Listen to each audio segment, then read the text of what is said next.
quelques mots pour situer le contexte de ce que vous allez voir sur les images qui vont suivre, étant donné que j'étais présent à Louko le 23 janvier 2004, comme vous le constaterez. Je m'appelle Jean-Gustave Tondo, je suis congolais. Je suis l'allié politique du révérend pasteur Ntoumi. Je vis en France.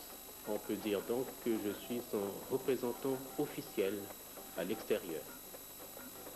Le gouvernement de Brazzaville a eu l'initiative du lancement de l'opération de désarmement, démobilisation et réinsertion, en sigle DDR.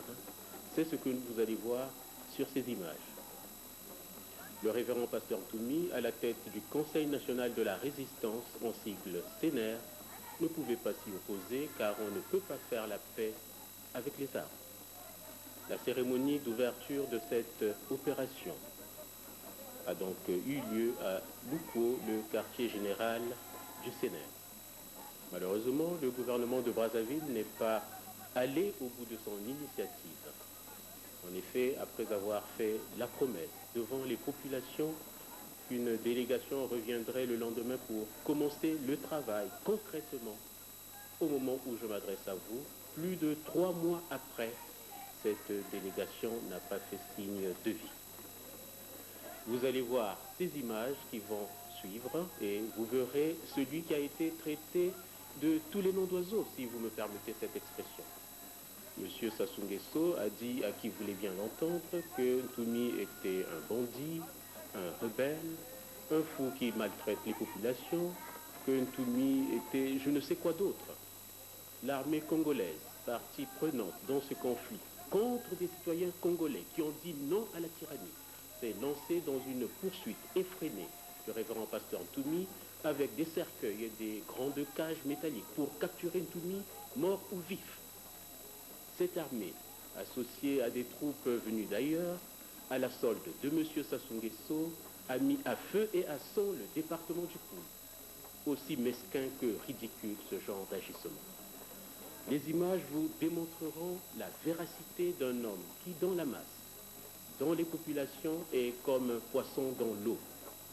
Les images parlent d'elles-mêmes et vous verrez ceux-là même qui font partie de cette délégation, ceux-là même qui font partie du cercle de réflexion du pouvoir militaire, demander à vérifier un document cité par le révérend pasteur Ntoumi. Et puis il y a ce message, un message d'un homme simple mais vrai, un message qui sonne le glas de la liberté pour tout un peuple. Certes, l'image vidéo ne retranscrit pas de façon palpable la sensation, le ressentiment, je dirais, l'air du temps sur le moment que les uns et les autres, constituant cette population, nous avons vécu. Ce fut un moment où, pour moi, l'une des pages de l'histoire tumultueuse de notre pays, le Congo, a été écrite. Je vous prierai donc maintenant de bien vouloir suivre ces images. Je vous remercie.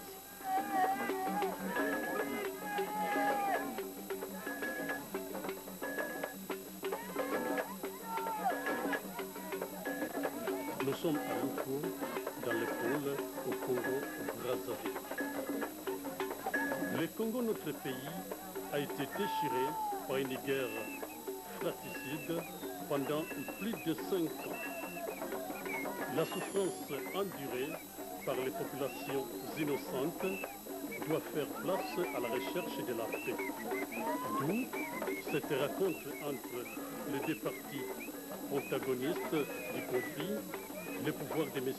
Sassou Nguesso, d'une part, et d'autre part, le Conseil national de la résistance du révérend pasteur Ntoumi. Nous sommes le vendredi 23 janvier 2004. Nous notons la présence des témoins, des représentants de la communauté internationale, notamment des ambassadeurs.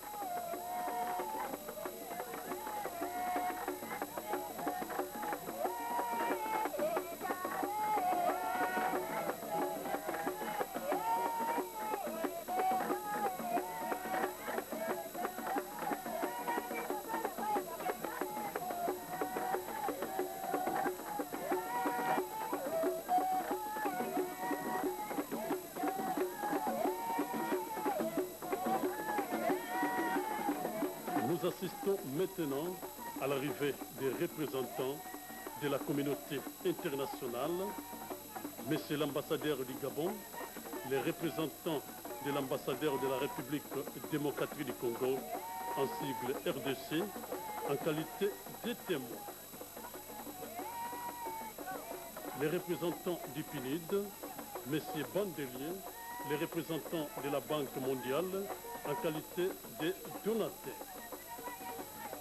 En ce moment arrive le ministre Mouambenga, puis le général Mundelengolo.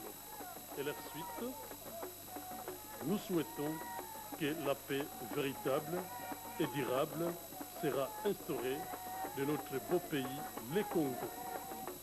Pour cela, à toutes les filles et à tous les fils du pays d'apporter leur pierre à l'édifice.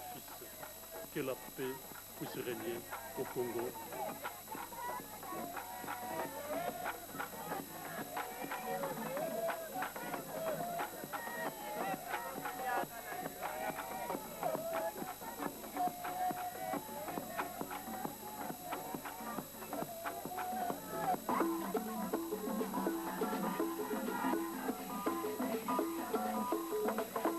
Voici le président du Conseil national de la résistance, le révérend pasteur Toumi, accompagné des éminents membres du cabinet de la résistance.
En guise de présentation, fidèle à la coutume africaine, de danse folklorique pour le respect de nos ancêtres.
qu'il vous garde. Vive la paix. Vive la paix. Vive la paix. Nous vous remercions.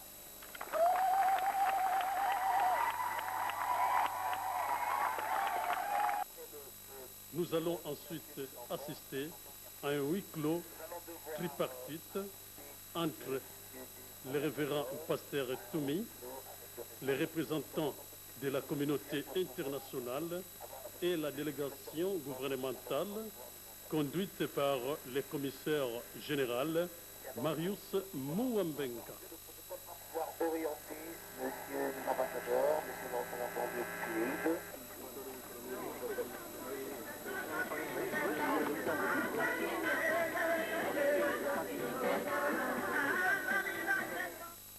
Il était question que le ministre de tutelle, c'est-à-dire le ministre de la Défense, puisse prendre un texte qui détache effectivement ces jeunes qui seraient à ma garde, et comme si ces jeunes-là étaient déjà recrutés.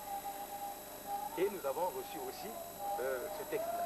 Nous l'avons avec nous. Donc soit les 80 disent que nous avons envoyés à Brazzaville, et puis les 60 qui devraient constituer ma garde rapprochée, donc le tout faisait 150. J'avais dit, il faut respecter le droit.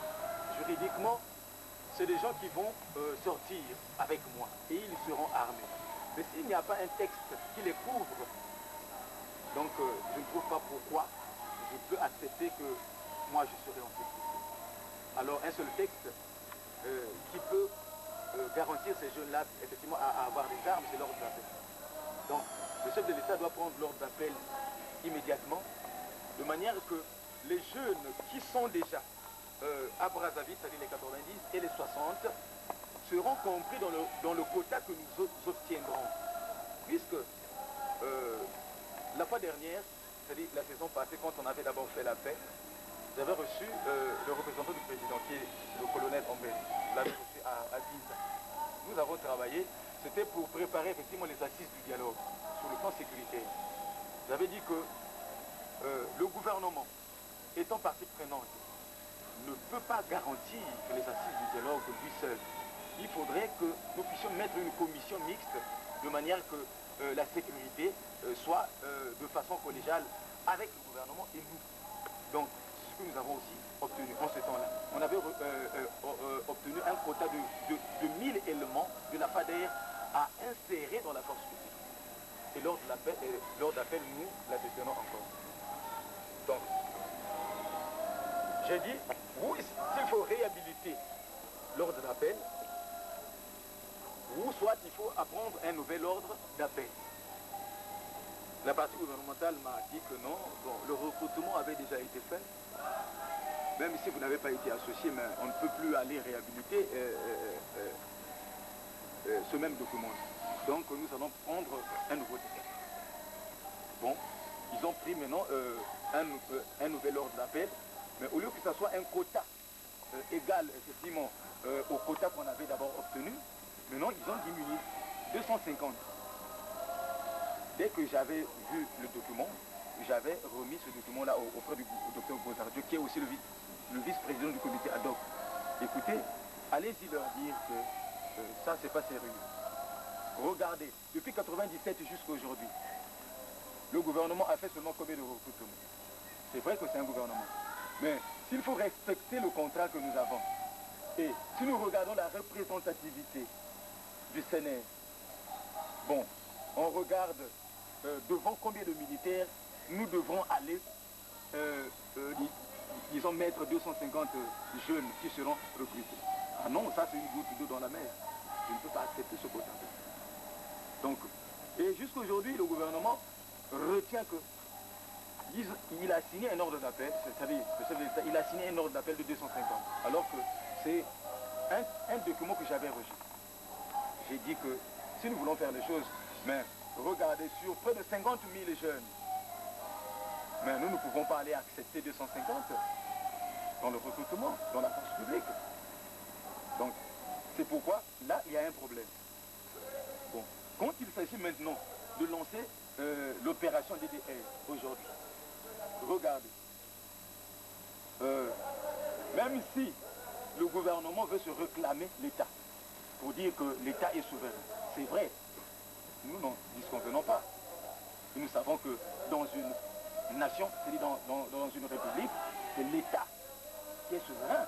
Mais l'État n'a pas la souveraineté en lui-même si le peuple ne lui donne pas ce pouvoir-là. Donc l'État reçoit la souveraineté par le peuple. Or, nous ne sommes pas des mercenaires, nous ne sommes pas des étrangers, nous sommes des citoyens. Nous sommes un peuple civil soulevé. Et c'est pour l'intérêt aussi de la démocratie que nous nous sommes levés. Nous ne sommes pas des bandits. Et aujourd'hui, s'il faut respecter seulement l'État, où est-ce qu'on met la démocratie? Alors que c'était depuis 1992 que nous avons opté pour un régime de démocratie pluraliste dans notre pays. Même si M. Sassou aujourd'hui peut aller abroger cette constitution-là. Mais ça, ce n'était que pour son intérêt à lui. C'est seulement pour l'intérêt du pouvoir. Mais ce n'était pas pour l'intérêt des Congolais. Et puisqu'il est question maintenant de faire la paix aujourd'hui, mais au moins, le gouvernement doit aussi nous considérer. Et c'est pourquoi, si nous nous attelons seulement à démobiliser aujourd'hui, or quand on démobilise, ça veut dire qu'on remet ces jeunes-là dans la vie civile. C'est-à-dire qu'ils n'auront plus droit de toucher les armes. Bon, le gouvernement étant partie prenante, mais puisque le gouvernement a utilisé la force publique, qui devrait être réellement une force républicaine, c'est-à-dire pour garantir la sécurité de tout le peuple. Bon, ici, la force publique ne représente que la force gouvernementale, c'est-à-dire d'une partie. Et qu'est-ce qui nous rassure, nous, que cette force publique qui a été utilisée par le gouvernement ne va plus nous tuer? Et si nous n'intégrons pas d'abord la force publique pour redonner une forme républicaine à cette armée-là, c'est-à-dire à notre armée congolaise. Donc, pour moi, je trouvais que l'opération DDR a des étapes. C'est-à-dire, je ne peux pas dire non au désarmement, parce qu'on ne peut pas aussi faire la paix avec les armes. Quand on fait la paix, il faut enlever les armes. Bon, il faudrait regarder maintenant. Mais puisque, depuis que M. Sassou est venu au pouvoir en 1997, c'était par un coup de force. Et il n'a pas réussi à légitimer son pouvoir. Nous nous sommes levés, c'est-à-dire toutes les régions du Sud, c'est-à-dire le Poul, la Bouenza, la Lekumu, le Niari et le Kouilou forestier. Notre pays n'a que 10 départements. Regardez, donc les 5 départements, presque la moitié de la République. Et si nous regardons la densité, le Sud est plus peuplé que le Nord. Et dans ce mouvement, moi, je ne me suis pas autoproclamé. J'ai été élu par ces 4 régions pour être à la tête de ce mouvement. Donc, oui, si M. Sassou pouvait nous reconnaître en ce temps-là, ça veut dire, puisqu'il n'avait pas d'abord légitimé son pouvoir, il a eu encore un soulèvement populaire au pays. Donc, jusqu'à la fin de son mandat, c'est-à-dire du mandat de la transition qu'il avait fixée, c'est-à-dire la transition de 3 ans flexible. C'était jusqu'en 2000 octobre. Donc, nous avons déjà signé avec lui.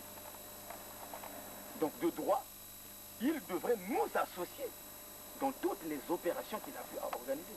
C'est-à-dire le référendum et les élections. Or, il a fait les choses d'une manière unilatérale. Pour ne pas parler du dialogue. Bon, aujourd'hui il est question qu'effectivement que nous puissions maintenant faire le désarmement. Or, pour moi je trouve que le désarmement est un point final. C'est-à-dire, quand on fait le désarmement, c'est que toutes les questions ont été déjà répondues. Bon, qu'est-ce que le gouvernement m'a réservé?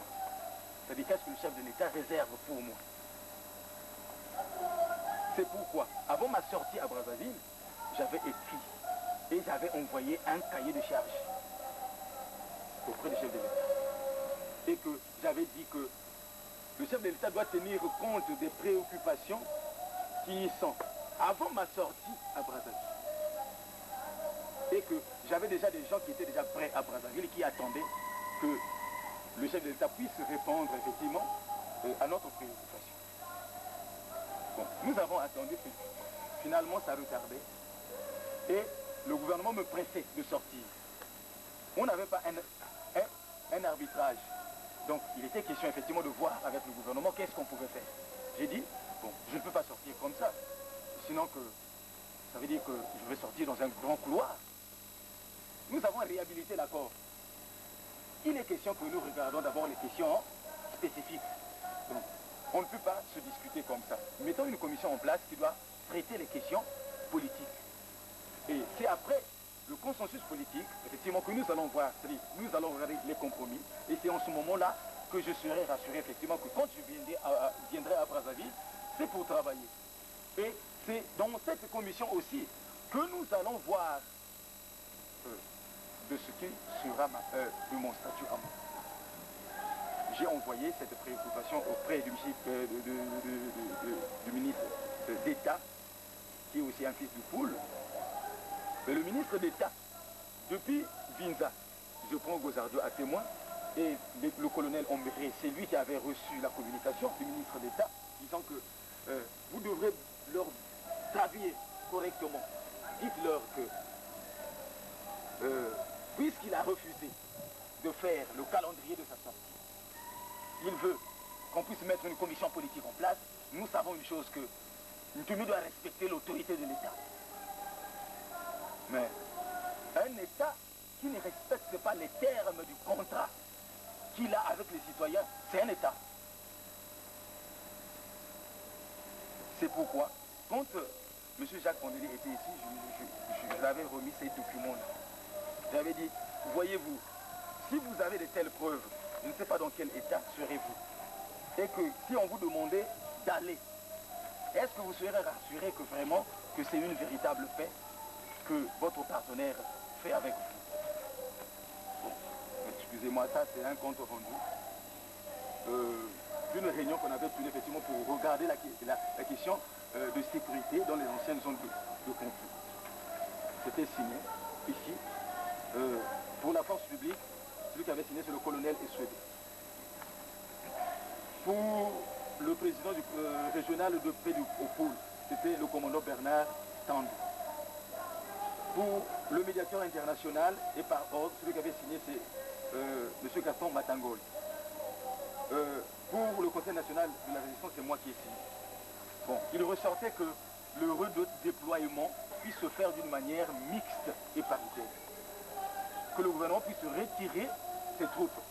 Et le redéploiement, c'est-à-dire qu'on puisse mettre, si on met 20 militaires à Kindamba, c'est qu'on met aussi 20 jeunes ex-combattants qui seraient recrutés automatiquement. C'est pourquoi. Donc, bon, depuis la signature, le 29 décembre 1999, regardez les documents que nous avons eus. Ça, c'est une lettre que le président Sassou adresse à une unité spéciale qu'on appelle CEMAS, c'est-à-dire Commission mixte des actions spéciales. C'est bien dit. Orientation générale à la réunion du comité mixte d'action spéciale du 7 janvier 2000 à Brazzaville. Chers membres du comité mixte d'action spéciale, comme je le fais traditionnellement depuis octobre 1997, après tous les discours officiels que j'ai tenus ces derniers temps, lesquels, comme vous le savez bien, sont destinés aux chancelleries étrangères et au grand public, mais non aux hommes du pouvoir comme vous êtes.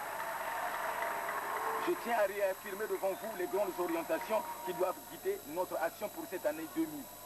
Donc là, c'est après avoir fait la paix. Celle-ci résulte des engagements que nous avons pris ensemble lors de notre première réunion du 10 novembre 1996 sur la prise du pouvoir et sur les techniques de sa consolidation et les moyens de sa pérennisation. Il vous appartiendra au cours de cette première réunion annuelle d'y réfléchir et d'en déterminer les modalités pratiques et plutôt d'application.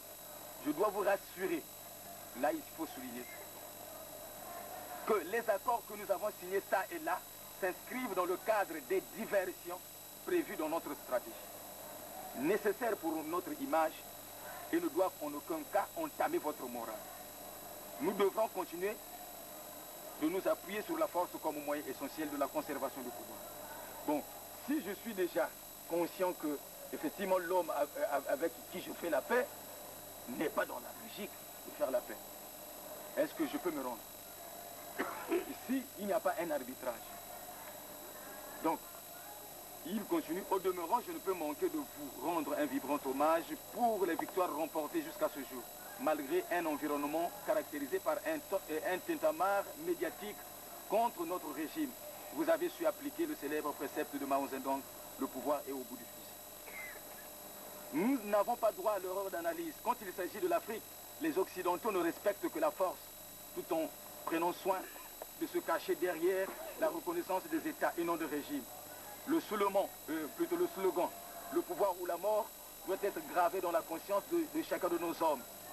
Je ne vous le rappellerai jamais assez que le retour de la paix signifie la perte du pouvoir. Bon, si j'ai de tels documents et que je sais que mon partenaire sait que s'il fait la paix, c'est qu'il va perdre son pouvoir. C'est ce qu'il ne veut pas partager le pouvoir avec l'autre.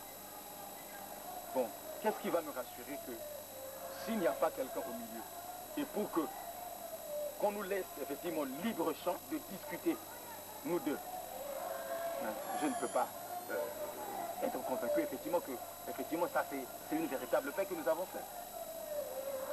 Donc, la lettre est un peu longue. Il dit ici, c'est pourquoi, pour cette première réunion annuelle du comité mixte d'action spéciale élargie aux chefs d'antenne territoriale et socio-professionnelle, je vous invite à réfléchir profondément sur les points suivants. Poursuivre l'opération Mouebara dans les nouvelles conditions des accords de Pointe-Noire et de Brazzaville.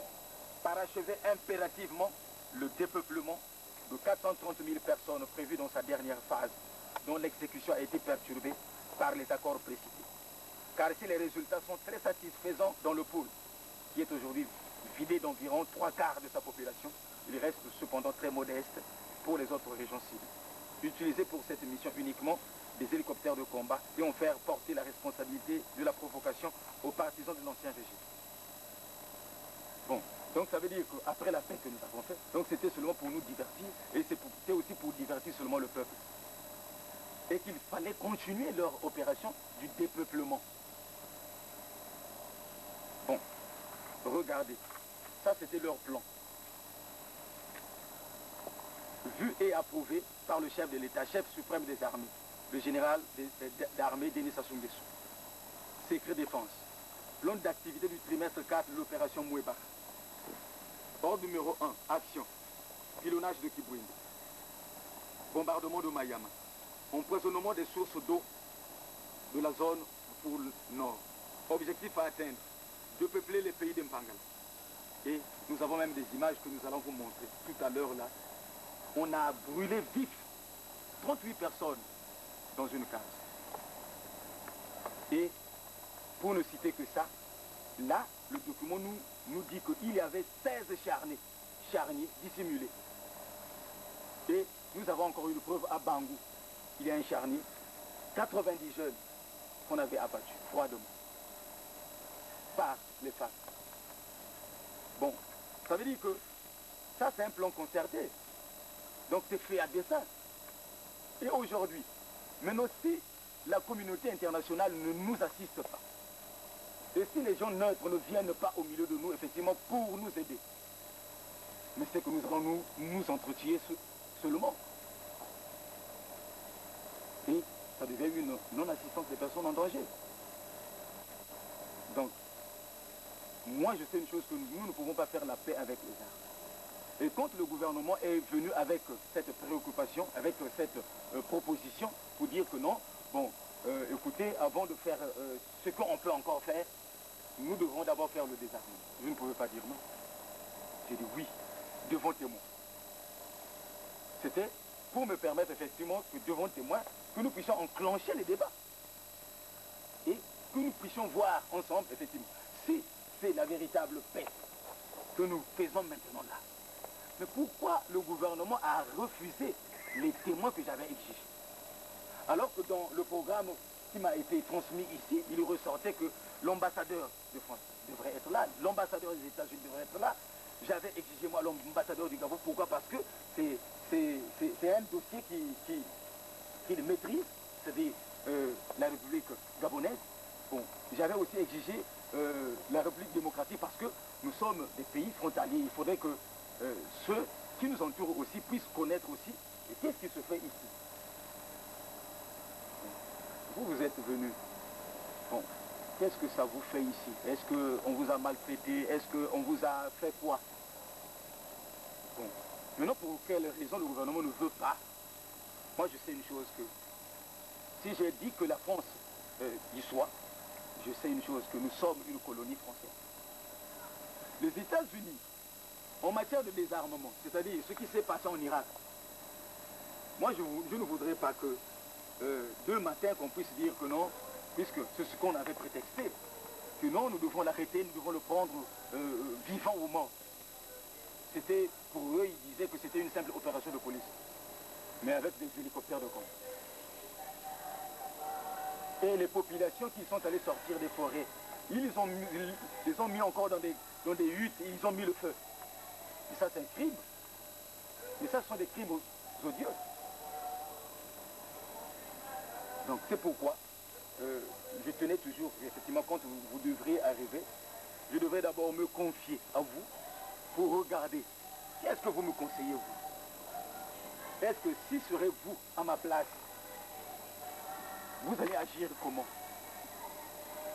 Je sais que nous n'avons pas des armes. Nous ne sommes pas soutenus. Nous n'avons pas d'alliés. Ce n'est que le gouvernement qui a ses alliés, c'est-à-dire les Angolais, les Rwandais, les Tchadiens et les autres. Donc je ne peux pas, effectivement, compter aujourd'hui sur la force militaire. Parce que je n'ai pas des armes. Donc, ce que je veux, moi, c'est l'assurance, c'est-à-dire que je sois rassuré par la communauté internationale. Et aujourd'hui, réellement, si nous regardons l'accord que nous avons signé là, il ressortait que nous puissions mettre en place une commission nationale chargée de la réorganisation de la force publique. Et toujours, il faudrait qu'il y ait des témoins. Et pour moi, je trouvais que même l'opération DDR devrait être sous l'égide de cette commission. Puisque dans cette commission-là, nous serions représentés, et le gouvernement aussi. Nous aurions aussi des témoins. Or, l'opération DDR est initiée par une seule partie, c'est le gouvernement. Nous voulons bien désarmer, mais nous devons regarder les critères et puis les étapes. Donc, c'est pourquoi, bon, à part les preuves que nous avons, c'est-à-dire les documents, nous avons recueilli les témoignages des populations qui étaient en nous. Nous avons filmé. Nous avons beaucoup de volumes. Nous avons filmé même les charniers. Nous les avons. Donc, si le gouvernement ne veut pas faire avec nous, c'est qu'on va arriver à un éclatement. Donc, moi je ne suis pas contre le pouvoir. Et aujourd'hui, s'il faut exposer tout, ça veut dire que je n'aide pas aussi la République. Mais pour l'intérêt de la paix. Mais puisque nous devrons consolider cette paix-là, et pour qu'on n'arrive plus effectivement à ce que les gens puissent mourir. Mais le gouvernement doit faire avec nous. Donc c'est pourquoi, pour moi, je trouvais que si le gouvernement n'a pas voulu effectivement envoyer les autres ambassadeurs, il trouve que, puisque c'est des grandes nations, et là j'ai été informé depuis la France qu'il y a eu déjà 2 mandats d'arrêt qui sont déjà sortis. Pour le problème de 353 disparus du beach. Bon, à part vous, j'avais même exigé la présence de quelques fils de poule tels que le général Boussa-Matoko, puisqu'il était ici dans tous les événements, c'est-à-dire de 2002. Là. Mais au moins lui, il est au compte de la force publique. Il est témoin oculaire. Donc, je l'avais invité afin qu'il vienne témoigner aussi de ce qu'il avait vécu ici. Et comment nous sommes défendus. C'est pourquoi, pour moi je trouve que s'il est question, puisque vous êtes maintenant revenu effectivement dans le dossier, c'est la remise en train de la médiation. Parce que, en matière de conflit, il faudrait qu'il y ait un arbitrage. Ça, c'est d'abord un premier point. Donc, deuxièmement, avant de lancer l'opération, puisque là j'ai reçu même une ébauche que nous allons effectivement amender. Mais ce n'est qu'après, effectivement, la finalité de toute la séance, que nous allons voir si c'est aujourd'hui que nous devrons lancer l'opération ou si c'est prochainement. Puisque nous n'avons pas jusque-là signé le communiqué final. Le communiqué final sera signé par le gouvernement et nous, et par vous aussi. Donc, c'est pourquoi je tenais d'abord à vous informer et à vous donner les détails concernant la sécurité. La sécurité ne peut pas se faire par une seule partie. C'est-à-dire l'autre partie sera marginalisée et l'autre partie sera dans des inquiétudes. Puisque nous avons déjà des preuves et c'est des choses déjà qui nous démontrent que M. Sassou ne veut pas faire la paix. Ça, je dois le dire. Donc, si il est revenu à la raison maintenant là, qu'il accepte la mise en place de la Commission nationale chargée de la régulation de la force publique, qu'il accepte de mettre en place un gouvernement de large union nationale, que nous devrons participer activement. Sans cela, bon, je ne trouve pas qu'est-ce que nous pouvons faire. Nous, si ce n'est pas vous qui allez nous aider. Donc ça veut dire que la dernière décision vous reviendra. C'est-à-dire, je parle de la communauté internationale.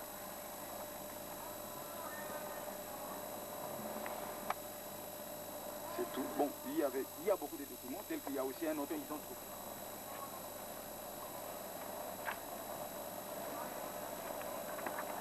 Je sais que le président Bongo est le gendre même du président Sassou.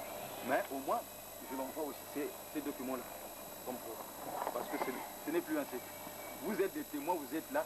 Si je garde ça encore, je ne trouve plus pourquoi encore je vous ai fait venir. Même si les autres nations ne sont pas représentées.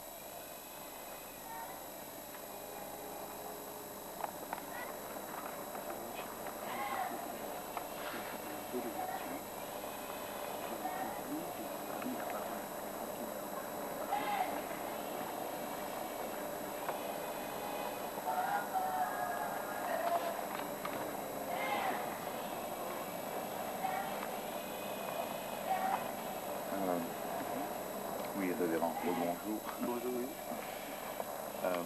Comme vous le savez, au niveau du CRUD, notre mandat n'est pas du tout politique, notre mandat est technique. Nous avons eu l'occasion d'en discuter longuement lors de ma dernière visite ici. Vous avez fait plaisir de m'accueillir. Et comme vous le savez, nous avons maintenant, je dirais, la charge que nous a confiée l'Union européenne, à la demande du gouvernement, c'est vrai, de mener cette opération de DDR. Pour essayer déjà de faire en sorte que 1000 ex-combattants de la région du Poul puissent laisser les armes et retourner à la vie civile.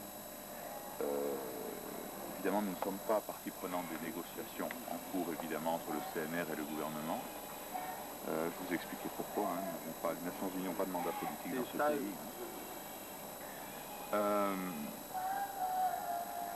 Nous avons compris que la cérémonie d'aujourd'hui devait être, je dirais, le jour du lancement de cette opération de désarmement, démobilisation et de réinsertion. Et en fait, ma question est toute simple. Est-ce que c'est bien pour cela que nous sommes venus? Nous, en tant que techniciens, parce que nous sommes techniciens, nous devons savoir si ce jour est le jour du lancement. Nous allons donc, avec évidemment vos collaborateurs, regarder comment ça va se faire. Donc, je crois qu'il y avait une remise de liste de noms qui était prévue. Partant de là, nous pouvons les identifier ensemble, commencer à voir où est-ce que nous allons les réinsérer, puisqu'ils doivent être réinsérés chez eux. Tout le monde ne se fait pas forcément tous là où ils sont. Ils doivent se voir remettre quelques éléments de base pour pouvoir reprendre une vie civile, des vêtements, un petit peu d'articles nécessaires, et puis rendre les armes, évidemment, qui seront détruites devant témoins, comme nous le faisons toujours. Et ensuite, nous devons discuter avec eux de leur projet de réinsertion et le mettre en œuvre. Et ça, c'est notre rôle en tant qu'agence d'exécution. Donc, ma question est de savoir si c'est aujourd'hui, comme nous le souhaitons, le jour où nous allons démarrer cette opération et nous allons pouvoir convenir un petit peu des étapes à suivre. Bon, mais c'est moi qui ai dit que le lancement devrait se faire à Loukour. Et j'avais bien dit, effectivement, que c'était devant témoins. Et les témoins, c'est moi qui devrais les choisir. Et c'est moi qui les ai choisis. Donc, quand il y avait réunion de la CONADER, mais les ambassadeurs étaient là. Et si nous regardons le programme que M. Marius Mambenga m'a envoyé d'abord ici, mais les noms des ambassadeurs, les États-Unis, la France et ainsi de suite, y figuraient. Donc, si le lancement ne se fait pas aujourd'hui, ce n'est pas par ma faute, c'est par la faute du gouvernement. On ne peut pas accepter aujourd'hui que vous puissiez vous entendre sur un point et que, bon, deux matins, bon, alors que c'était eux qui étaient en train de me juger que j'étais versatile. Ah non. Donc, vous êtes technicien. Vous allez commencer le travail quand nous allons nous entendre. Et c'est pourquoi j'avais dit que le PNUD sera là, c'est vrai. Mais les témoins doivent nous assister dans les débats que nous allons engager. Et c'est à l'issue de ces débats-là que nous aurons peut-être un relevé de conclusions que nous, partis sénateurs, nous allons signer, le gouvernement va signer, et puis les témoins aussi. Et je vais lancer l'opération officiellement. Mais puisque là où nous parlons, nous regardons que les témoins que j'avais demandés, bon, surtout l'Union européenne qui est le donateur des fonds que vous voulez maintenant utiliser là. Mais au moins l'Union européenne devrait être là, puisqu'au moins on regarde que l'Union européenne est au-dessus de la France, parce que la France est aussi dans l'Union européenne. Mais au moins l'Union européenne devrait être là. Pour vous, PNUD, vous ne regardez pas les questions politiques, mais au moins l'Union européenne regarde les questions politiques. Ah oui. Donc c'est pourquoi nous, aujourd'hui, nous voulons d'abord lancer les débats avec la partie gouvernementale. Vous allez nous assister. Et après, pour nous, nous trouvons, c'est les sénateurs, nous trouvons que nous devons remettre la médiation en place. Et puisque l'ambassadeur est déjà là, il représente déjà le président gabonais.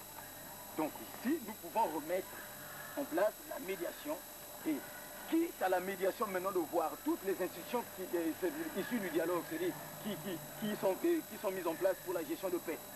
Le comité de suivi est seulement sous l'égide de la présidence de la République. Mais moi, je ne coordonne pas. Donc la coordination est seulement unilatérale. Donc, ça veut dire que le comité de suivi va revenir à la médiation. Et on va regarder les textes et tout. En ce moment-là, moi, je serais rassuré que, bon, je ne veux plus m'adresser au gouvernement. J'ai l'arbitre qui est là, et quand il y a un problème, effectivement, c'est l'arbitre qui va dire non, il y a faute ici. Non, là, c'est pas comme ça. Non, revenez. Non, il faut faire. Non, il faut continuer. Mais tant que nous n'aurons pas quelqu'un au milieu de nous, ça veut dire qu'il y aura seulement la raison le plus fort. C'est ça. Donc, si vous pouvez nous laisser le temps de discuter d'abord un peu, c'est-à-dire d'aller maintenant déjà commencer les débats, c'est-à-dire commencer les pourparlers. Et nous allons voir ce que l'autre partie va répondre. Parce que j'avais dit au ministre Mambenga, dites au président de la République, ce jour-là, je dois voir en face de moi des gens compétents. Qu'on ne dise pas non, nous n'avons pas cette compétence-là pour régler telle question ou bien pour parler de telle question. Moi, je sais une chose que l'opération DDR a une dimension politique. Donc, quand vous allez venir, venez une bonne fois. C'est sûr que quand ils sont là, ils sont déjà pris. Donc, vous allez nous assister et on verra effectivement l'aboutissement. Nous allons arriver. Si vous permettez, oui, à la suite de mon collègue qui représente la Dame mondiale. Ah oui. Je voulais juste vous préciser également à la suite de mon collègue, nous, notre mandat est bien circonscrit. Vous n'ignorez pas que nous intervenons dans ce secteur en appui financier du processus de DDR. Tout ce qui touche les négociations politiques et autres discussions ne relève pas de notre activité. Si je suis là, c'est pour venir assister aux opérations de lancement que ça a été annoncé, parce que nous sommes partie prenante, comme bailleurs de fonds qui appuyons le programme national dans son ensemble, même si ce financement est spécifique, nous n'intervenons pas. Je tenais un peu à le préciser, qu'on puisse quand même garder cela à l'esprit, pour circonscrire en tout cas le rôle de la banque dans le processus. Bon, ça j'en sais très bien. Mais c'est aussi une information pour vous. Parce que c'est vous qui aidez aussi l'État congolais. Mais quand vous ne serez pas édifié de tout ce qui se passe, ça veut dire que vous allez penser que non, bon, ceux-là c'est seulement des bandits, bon, là, il faut fournir de l'argent au gouvernement. Alors qu'avec cet argent-là, c'était réellement pour aider le peuple congolais. Ils vont seulement aller s'acheter des armes pour venir tuer le peuple. C'est ça. Donc, pour vous, c'est une information, c'est sûr que vous allez aussi transmettre à qui de droit. Oui.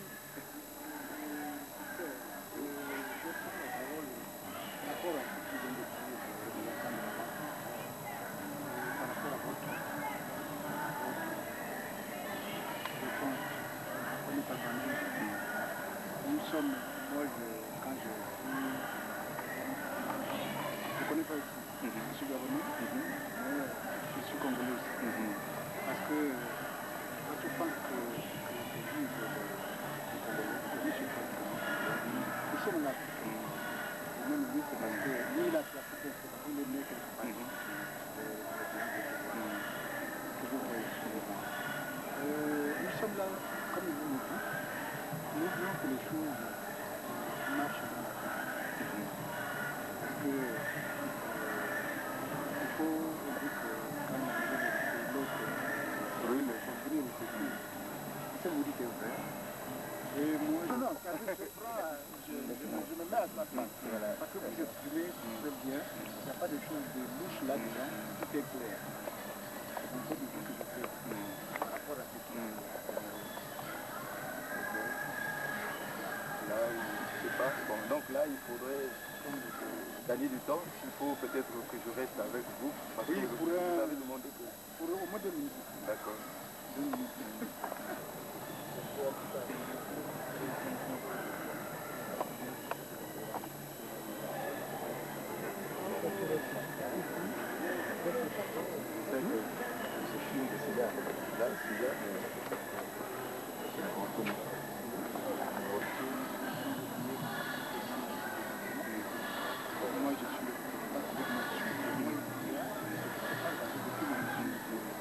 Moi, je suis doyen d'école de politique. Ça fait un moment que je suis ici. Donc, votre idée, moi, je trouve que vous êtes la bonne. Vous avez bien fait que nous soyons là, nous serons les témoins. Vous avez apporté moi, j'avais une question. C'est un truc. C'est vraiment quelqu'un de... C'est pas qu'on apprend à monter là-bas. Je vais passer un petit, si vous allez là-bas, c'est la mort. Je dis non, je vais partir. Je vais arriver, et je vais voir si la métier ne me tuera pas. Alors moi je me dis, bon voilà, concrètement, est-ce que vous avez déjà une maison à Brazzaville qui est faite ici, et à quand nous vous recevons là-bas? Bon, là, quand j'avais parlé, j'avais dit qu'il était question que nous puissions regarder le problème de sécurité.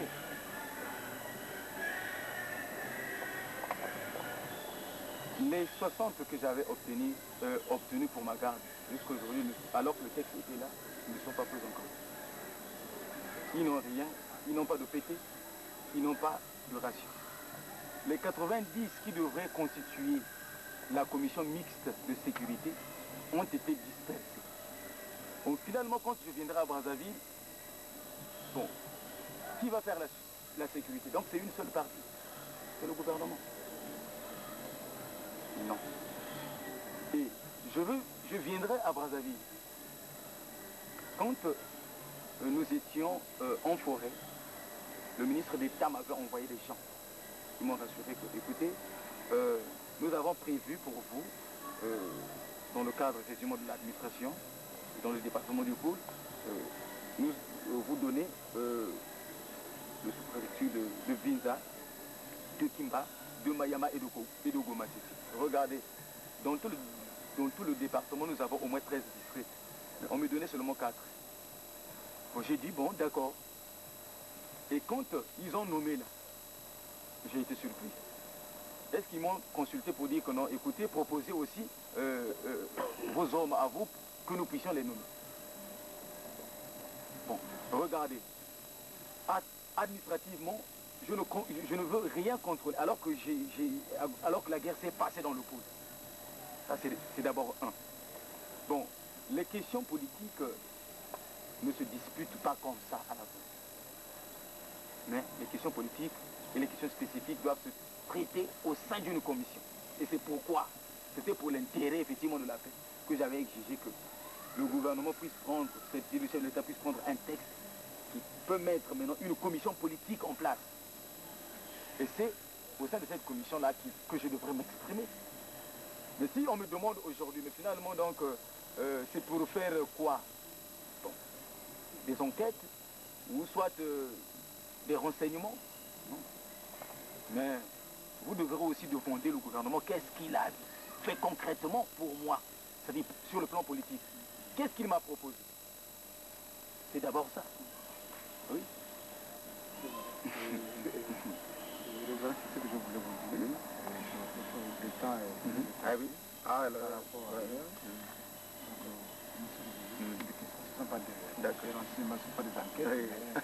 Oh non, c'était seulement pour en quelque sorte dire, parce que j'ai déjà reçu beaucoup d'émissions comme ça. Des gens qui arrivent pour me demander, bon, qu'est-ce que vous voulez réellement? Qu'est-ce que vous voulez? Qu'est-ce que vous voulez? Nous avons même écrit des préoccupations que nous avons données. Nous avons aussi un cahier de charge qui est déjà aux mains du chef de l'État. Et on nous pose toujours les mêmes questions.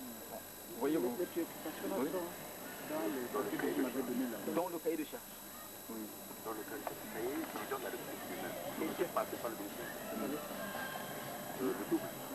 On peut le trouver. Révérend Pasteur Kini, je représente l'ambassade de la RDC. Le doyen a déjà parlé, nous n'allons pas trop nous étendre, nous avons écouté attentivement. Une seule question pour vous que je vais poser. Que pensez-vous de la nomination de votre petit frère comme commissaire à la réinsertion? Et bon, qu'est-ce que vos adeptes pensent de cette nomination? Bon, la nomination à ce poste-là, c'est moi qui l'ai proposé. Donc, il n'y avait pas seulement ce poste-là de commissaire à la réinsertion des ex-combattants. C'est-à-dire, ces institutions-là ont été mises en place pour la gestion de paix. Il y a aussi le haut commissariat. Là où il y a le commissaire Mateta, il y a aussi le comité de suivi qui est là, que nous devons donc, il y a beaucoup de postes à pourvoir, c'est-à-dire là où nous devrons gérer la paix ensemble. Donc, si aujourd'hui le commissaire Sylvain est nommé, il ne peut pas aller travailler seul. Parce que le CNR a une même stratégie. Et quand lui, il va travailler, alors quand nous regardons la représentativité du CNR, effectivement, dans toutes ces institutions-là, ce n'est pas équitable.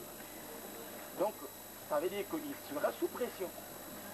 Et encore, si nous voyons qu'il y a le haut commissaire Ngakala qui est là, le de droit, le haut commissaire adjoint doit être venu. Même s'il y a le colonel Bouès qui est là. Mais puisque je suis le président du CNR, le colonel Bouès n'a pas été mandaté par moi. Donc, c'est pourquoi le haut commissaire adjoint à la réinsertion des ex-combattants doit être mon mandataire pour faire le contre